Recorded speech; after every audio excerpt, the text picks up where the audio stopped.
आज पंचायत राज दिवस दुई दिनिया कर्मशाला ये अनुष्ठित होता ओडिशार जी हेड सुदर्शन नेतृत्व में कार्यक्रम आरंभ कराइला।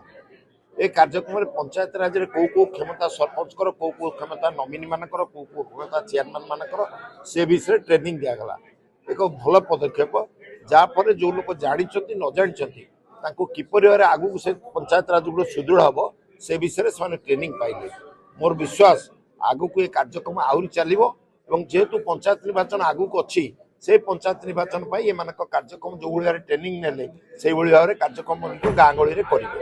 एक भल पदक्षेप गाँ गहली में ये प्रोग्राम सब ब्लॉक रे हम जहाँ आज सुदर्शन सूचना देले प्रति ब्लॉक अनुष्ठित हम और ब्लॉक रे कार्यक्रम को लोक मान पाखे पहुंचा हम।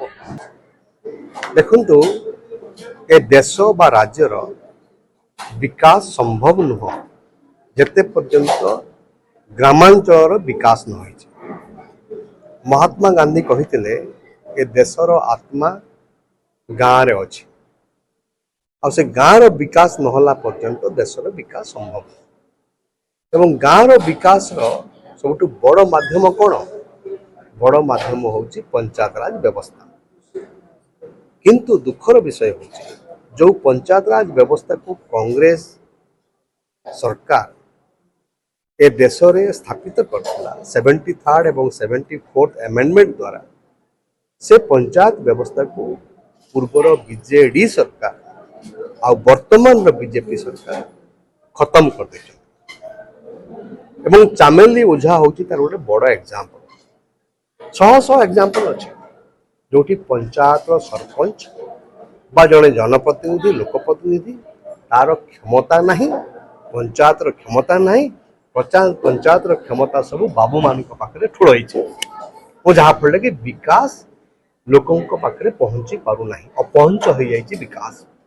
राजीव गांधी पंचायत राज संगठन ये जो सर्वोदय संकल्प शिविर करुच्ची उद्देश्य होची ओडिशार पंचायत व्यवस्था को सशक्त कराइबा एवं पंचायत प्रतिनिधि मानकर अधिकार को साब्यस्त कराइबा एवं ग्रामांचल रे लोक मानकर संपृक्ति को बढ़ेबा एवं ता सहित वर्तमान समय रे जो भली भाव रे बीजेपी तार जो स्वैराचारी शासन फांसीवादी शासन जो करचंती गणतंत्र को हत्या करचंती एवं गणतांत्रिक मूल्यबोध संविधान प्रति विपद सृष्टि से विषय में कांग्रेस कर्मी मान को प्रशिक्षित करवा जो कार्यक्रम उद्देश्य।